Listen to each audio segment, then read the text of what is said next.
අයිබෝන් ජයන්තුක්වත්තු බැංකුවෙන් ඉඳලා කතා කරන්නේ මේ වීඩියෝ එකේ අපි මයිකල් සේලර් බිට්කොයින් සම්බන්ධයෙන් පසුගියදා ෆොක්ස් බිස්නස් ඉන්ටර්වියු එකකට සහභාගී වෙමින් චාල්ස් පේන් සමග දැක්වපු අදහස් කීපයක්. ඉතින් එතන මේ ඉන්ටර්වියු එකේදී විශේෂයෙන්ම මයික්‍රෝස්ට්‍රැටජි කම්පැනි එක සම්බන්ධයෙන් හැවදී මයික්‍රෝස්ට්‍රැටජි කම්පැනි එක ෂෙයා වැලියු එක මේ වෙනකොට ඩ්‍රොප් වෙලා තිබ්බත් මයික්‍රෝස්ට්‍රැටජි කම්පැනි එක සාමාන්‍ය පරිදි වැඩ කටයුතු කරගෙන යනවා කියන විශ්වාසය තහවුරු කරා මයිකල් සේලර් මෙතනදී. ඒ වගේම Bitcoin ගැන පාර චාල්ස් පේන් මෙතනදී විස්තර කරා. ඉතින් එතන මයිකල් සේලර් හයිලයිට් කරන්නේ ෂෝට් ටර්ම් පික්චර් එක බලන්න නැතුව ලොන්ග් ටර්ම් පික්චර් එක බලන්න. එතකොට ඔයාට කොන්ෆිඩන්ස් එක බිල්ඩ් වෙනවා කියන එක. ඉතින් අපි අහලා බලමු මෙතන Michael සේලර්. Crazy as hell time, exciting like that. Look, Bitcoin's gone through 3 boom and bust cycles in the last 2 years since we got involved. So if you're a short-term investor, this is a high risk, high beta, high volatility asset. But if you've got a 10-year time view, if you're a long-term investor, it looks like a low risk store of value asset. So it all comes down to what's your time horizon and what are you looking for out of the asset. ඊළඟට මේ interview එකේ මතු කරපු අනිත් වැදගත්ම කාරණාව තමයි regulation වල අවශ්‍යතාවය මොන වගේද බිට්කොයින් වලට සහ ක්‍රිප්ටෝ කරන්සි වලට කියන සම්බන්ධයෙන් මෙතනදී ප්‍රශ්න කරා. ඉතින් එතනදී මයිකල් සේලර් මෙන්න මේ වගේ අදහසක් රෙගියුලේෂන් වල අවශ්‍යතාවය මේ වෙනකොට දැඩිව දැනෙනවා බිට්කොයින් වලට කියලා. ආල් බලමු මයිකල් සේලර් මෙතන කියපු දේ. Let's talk about some of the things that might have, because of the news and some of the headlines and some of the reactions, maybe what it could mean for the evolution of this whole thing, right? Because every time there was a headline in crypto, Bitcoin, of course, went lower. What does it say about the notion of the whole thing being so decentralized and also maybe a need for some form of regulation?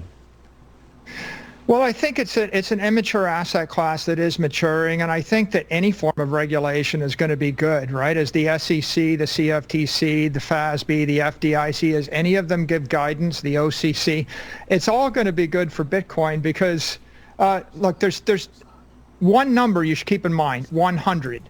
100 is the number of hours that a reasonable person needs to spend to understand how this network works and why it's special. And it's 100 times bigger than the next substitute or the next competitor. So once you understand what it is, if you have a long time horizon, you realize that it's fairly unique. Mm-hmm. And now you're just waiting for the rest of the world to understand what it is. And many people take their cues from the government, like it or not. And so if the government clarifies the difference between a commodity, a security, a currency, and how you can use these things, I think that opens up a much easier path for institutional investors, mainstream investors, and corporations to get involved.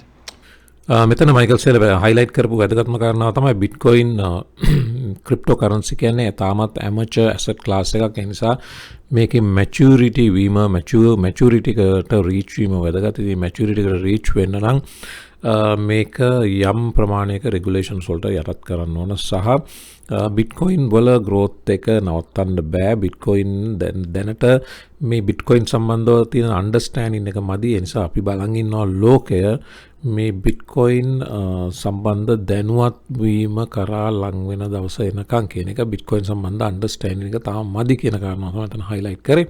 ඒ වගේම ඊළඟ වැදගත්ම කාරණාව තමයි මේ කතාවේ මතුවෙච්ච ඔයා Michael සේලර් උමනාවටත් වඩා දුර ගිහිල්ලා මිනිස්සුන්ට මේ බිට්කොයින් ගන්න කියලා මේ ගෙවල් තියෙනවා නම් ගේ මෝගේජ් කරලා ඒ සල්ලි අරන් බිට්කොයින් වලට දාන්න, නැත්නම් බිස්නස් එකක් තියෙනවා නම් බිස්නස් වල එක්සස් කෑෂ් තියෙනවා ඒවා බිට්කොයින් වලට දාන්න කිව්වා. පහුගිය කාලේ ඒ කියපු ක්ලිප් එකකුත් මෙතන පෙන්නනවා. ඒක ටිකක් උමනාවට වඩා ඔයා පුෂ් කරා නේද කියන ප්‍රශ්නේ මෙතනදී ආවා. ඉතින් ඒක වැදගත්. අහලා බලන්න මයිකල් සේලර් එකට දීපු උත්තරේ. So you've been seen as the sort of Pied Piper of Bitcoin, and some people are suggesting that maybe you've gone too far, that you've been irresponsible for, like, for instance, suggesting people mortgage their homes and businesses. I want to share a soundbite with you in the audience and then get your feelings on that. And if you absolutely love the thing that you don't want to sell it, go mortgage your house and buy Bitcoin with it. And if you've got a business that you love because your family works for the business, it's in your family for 37 years, and you can't bear to sell it, mortgage it, finance it, and convert the proceeds into the hardest money on earth, which is Bitcoin. So there are people I respect who say you go too far with those kind of proclamations. What do you say?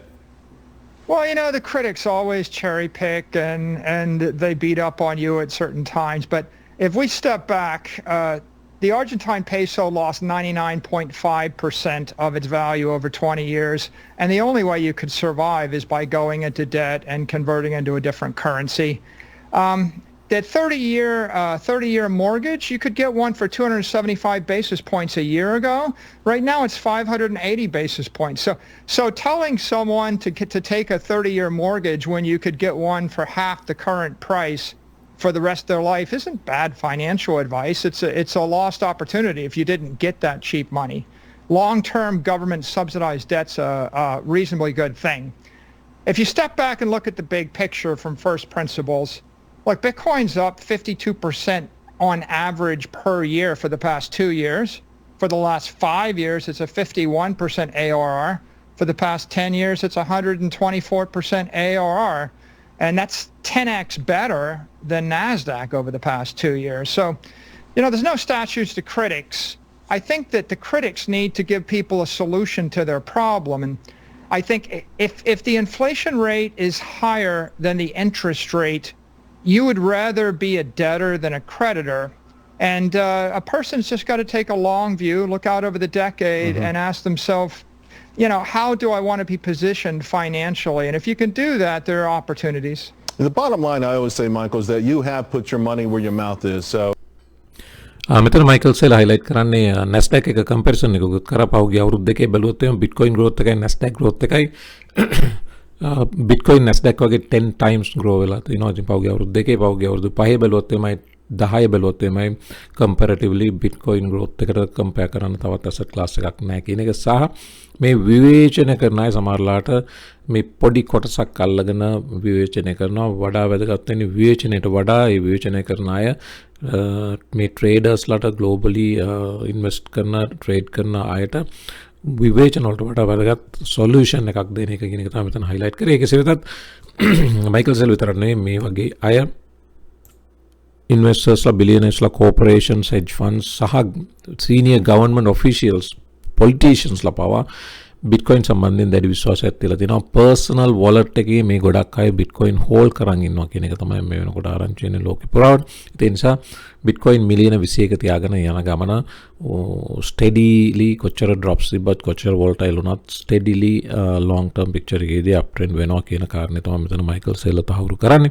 ඉතින් ඔන්න Michael සෙල්ගේ Bitcoin opinion එකත් එක්ක overall Bitcoin සම්බන්ධ පොඩි update එකක් දෙන්න හිතුවා. Video එක මෙතනින් හමාර කරන්න like කරන්න අමතක කරන්න එපා. channel එක subscribe කරලා bell icon එක click කරන්න. හැමෝම මතලු තීරින් ඒත් එක්ක සුබ දවසක්.